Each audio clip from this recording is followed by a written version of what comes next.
How does one not become a victim while not becoming a predator?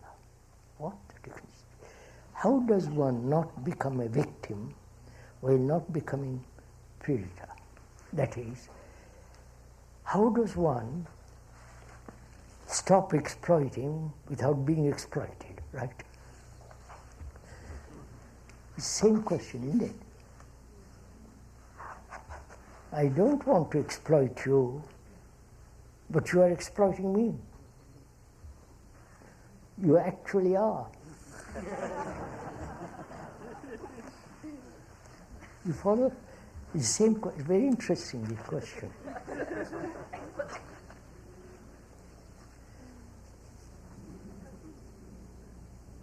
How do I, the unconditioning of the mind doesn't become another form of conditioning. You understand?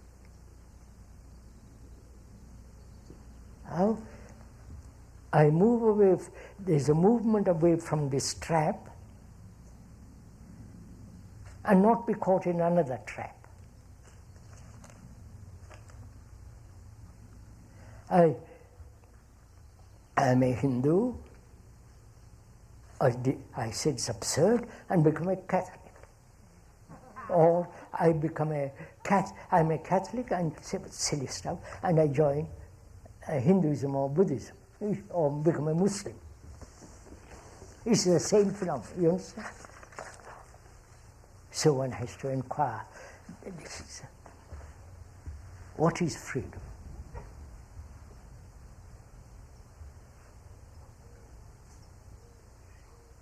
Does one realize one is caught in a trap? That is the same repetitive movement which the computer is doing. It's repeating much more rapidly, more quickly, more intelligently, more alive, quick, programmed. And we are also programmed to be a Catholic, to be a Protestant, to be a Hindu, to be a Buddhist. You follow? To be a Democrat, to be right, left, right. We are also programmed. Don't let us fool ourselves. Therefore, we are repeating. Right? Come on, sirs, what are you waiting? And the questioner asks, is it possible to be free from conditioning, the predator and the victim, and yet not fall into another form of conditioning? Am I being fair to the question? Of course. You agree? No. So I have to inquire, one has to inquire, what is freedom? This movement from one corner to the other corner of the field. You understand? The field is my consciousness. This whole world is my field. And I move from one corner of this field, psychological field, to another corner, and I call that freedom. Or I choose to move south instead of north, and I call that freedom. So I call choice freedom. I'm a Democrat, I choose to become a Republican. But it's the same movement. We're silly enough not to see that. So, is that freedom? You're following all this? Does choice bring about freedom? Or, where there is choice, there is no freedom.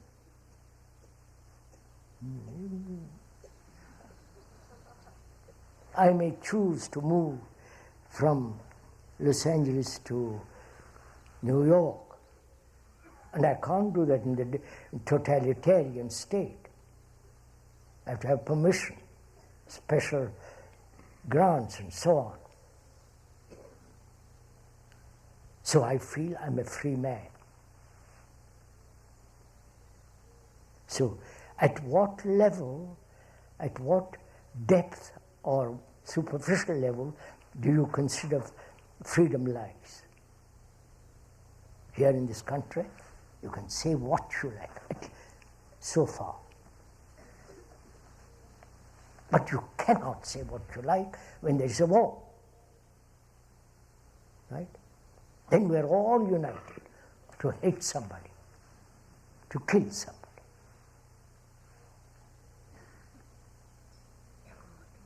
So what is freedom? Inquire, sir. The question is involved in that. What is freedom? To move from trap to trap to trap?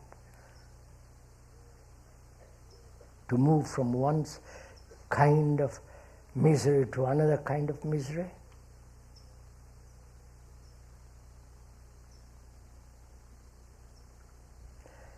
I'm married, I'm bored with my wife, I want a divorce, and I go, because I like or love, or whatever that word you want to use is, to another woman. But the same pattern is repeated. And I call that freedom. So is there freedom in this moving in the same area?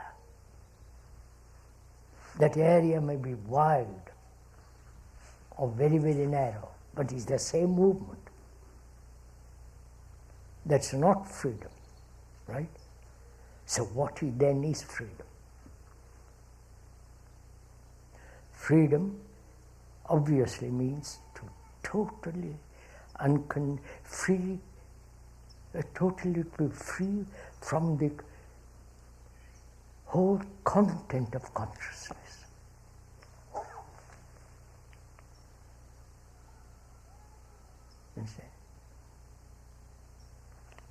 The problem of content of one corner is different from another corner, but it's in the same field. And we separate the problems, but it's one problem. You understand? I want to say, all problems are interrelated, that's clear. My sexual problem, my problem of earning livelihood, my problem of God, it's all one movement of this everlasting search for something or other, of becoming. So, freedom is the ending of completely of becoming something.